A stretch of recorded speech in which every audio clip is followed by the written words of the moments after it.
Olá, pessoal, tudo bem? Eu vou iniciar aqui uma série de vídeos sobre osteologia e nós vamos iniciar aí pela cintura escapular, membro superior. O nosso objetivo, além de abordar os ossos e abordar também os acidentes ósseos, é discutir algumas implicações clínicas, né, dentro dos assuntos e, obviamente, disponibilizar esse conteúdo para que vocês possam aprender, estudar, enfim, compartilhar também com seus amigos, colegas de profissão. Eu quero iniciar com o membro superior, porque o membro superior, né, ele tem essa característica de alcance, de mobilidade, diferentemente do membro inferior, que tem uma relação com descarga de peso, né, com situações onde nós geralmente ficamos com as extremidades fixas, né, conceito que nós chamamos de cadeia cinética fechada, isso para membros inferiores, mas para membros superiores no dia a dia com as extremidades livres, conceitos que nós chamamos, ou conceito que nós chamamos de cadeia cinética aberta. Então, eu vou compartilhar aqui a minha tela para vocês visualizarem, né, um atlas aí de anatomia com a escápula. Nós vamos começar pela escápula. A escápula é um osso plano, é um osso que tem esse formato que lembra um triângulo, né? E parece que tem três lados, ou dá essa impressão de ter três lados, mas a gente vai perceber que os acidentes ósseos aí são dos mais diversos e tem pontos de fixações musculares e também relação com articulações que contemplam principalmente o complexo articular do ombro, mas a escápula também, né, possui uma modalidade que é importante para essa movimentação de todo o membro superior. Então, aqui a gente vê uma vista isolada, uma vista anterior dessa escápula. É importante a gente identificar, né, que lateralmente nós temos a cavidade glenoide, onde eu estou apontando aqui com o mouse, e medialmente nós temos a borda medial da escápula. Na vista anterior, nós temos o processo coracoide, eu estou circulando aqui com o mouse, e também conseguimos visualizar dois ângulos, um ângulo superior e um ângulo inferior. Então, a gente consegue aí perceber que essa escápula é uma escápula do lado direito. Essa escápula ela vai ter uma relação com a clavícula, então a gente consegue visualizar aqui a clavícula, com o membro superior, então a gente consegue visualizar o úmero se articulando ali com a cavidade glenoide, e todo o esqueleto apendicular, e obviamente que a escápula junto com a clavícula faz parte do símbolo pélvico, ou também conhecido como cintura pélvica, alguns livros chamam de símbolo do membro superior. Então vamos voltar aqui para a visualização da escápula, vou isolar a escápula para favorecer essa essa visualização do osso, e eu vou aqui buscar na biblioteca de imagem apenas só a escápula para a gente conseguir visualizar alguns acidentes ósseos um pouco mais específicos, né, dentro desse processo. Da mesma forma que eu comentei que tem uma borda, né, medial, existe uma borda lateral, né? Então a escápula ela é composta de uma borda lateral, e na cavidade glenoide nós temos inferiormente um tubérculo chamado de tubérculo infraglenoidal e superiormente o tubérculo supraglenoidal. Não podemos esquecer, né? Falamos aqui do processo coracoide, que a gente está visualizando ainda numa vista anterior, e o processo coracoide, ele é a inserção do peitoral, né? É um ponto de inserção do peitoral menor, do córaco braquial, e do bíceps braquial cabeça curta. Então, quando a gente começa a estudar anatomia palpatória, as inserções, a gente observa essa relação, são relações clínicas importantes que a gente vai poder visualizar em vídeos futuros. Numa vista posterior, nós temos o acrônio superiormente, e do acrônio se projeta a espinha da escápula. A espinha da escápula, ela é um ponto aí importante de delimitação, porque acima da espinha da escápula nós temos uma fossa, ó, a fossa supraespinal, e abaixo da espinha da escápula, a fossa infraespinal.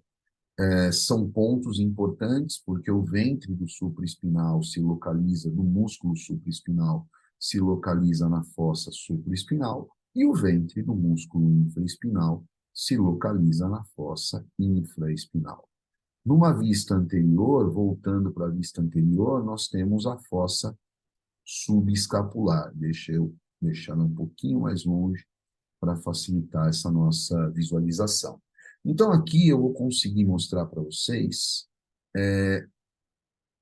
com uma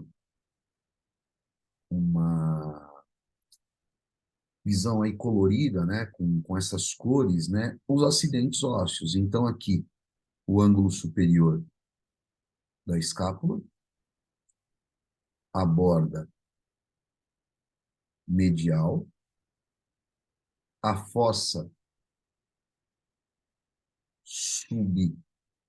subescapular, então o músculo subescapular, né, ele se localiza nessa região anterior da escápula. Deixa eu colocar mais um aqui, que vai facilitar mais ainda. Então, aqui a fossa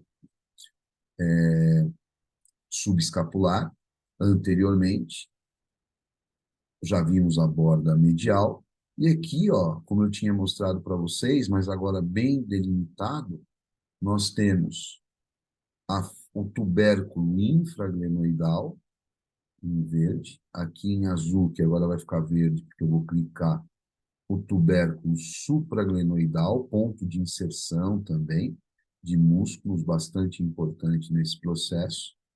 Aqui a gente consegue visualizar o ângulo do acrômio e eu estou circulando o acrômio, a espinha da escápula em verde, e aqui acima da espinha da escápula a fossa supraespinal e aqui a fossa infraespinal. Então, numa vista, a gente está visualizando numa vista posterior, tá? Então, importante, né, a gente ter esse senso de localização e conhecer o nome dessas estruturas, porque é a partir dela que no futuro, né, quando a gente começa a ver outros assuntos dentro da anatomia humana, a gente consegue ter uma relação aí de origem e inserção de uma série de músculos, né, do corpo humano, né? Então, aqui, por exemplo, né, a inserção do músculo subescapular, como eu falei para vocês anteriormente. O processo coracoide, ó, ele tem a origem do cabeça curta, a origem do córaco braquial e a origem do músculo peitoral menor. E muito interessante, porque são estruturas palpáveis na superfície. E é aí que entra, né, a questão voltada para anatomia, para anatomia palpatória, que é um assunto que, com certeza, é fundamental do ponto de vista clínico, e a partir do momento que a gente estuda, a gente consegue fixar com muito mais facilidade. Olha só, posteriormente, né, aqui, a localização do ventre do supraespinhoso, então a origem do músculo supraespinhoso, aqui embaixo, na fossa infraespinal, a origem do músculo infraespinal, e a gente consegue ver aqui, ó, na espinha da escápula, pontos de fixação também do músculo trapézio,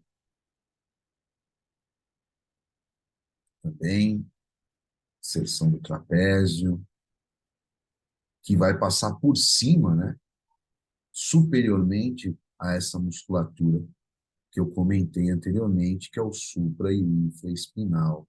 Aqui também, inserção do músculo deltoide,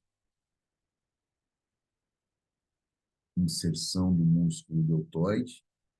Então, a partir do momento que a gente palpa a espinha da escápula, a gente começa a ter esse senso de localização. E na borda lateral, nós temos aqui a inserção dos redondos, né? Nesse caso, onde eu fixei de rosa, o redondo maior, e aqui o redondo menor. Então, percebam que a partir do momento que a gente conhece os acidentes ósseos, né, fica muito mais tranquilo. Não sei se eu digo tranquilo, mas a gente consegue ter uma relação de um senso de localização da musculatura, né? Então, para aqueles que ainda, né, não estudaram músculos, é importante começar pelos ossos e entender bem esses acidentes ósseos, procurar por meio de um atlas ou de esquema ou mapas mentais estudar esses ossos. Aqui, ó, voltando, a gente tem a borda medial, então na borda medial também tem vários músculos que se fixam na borda medial, tá?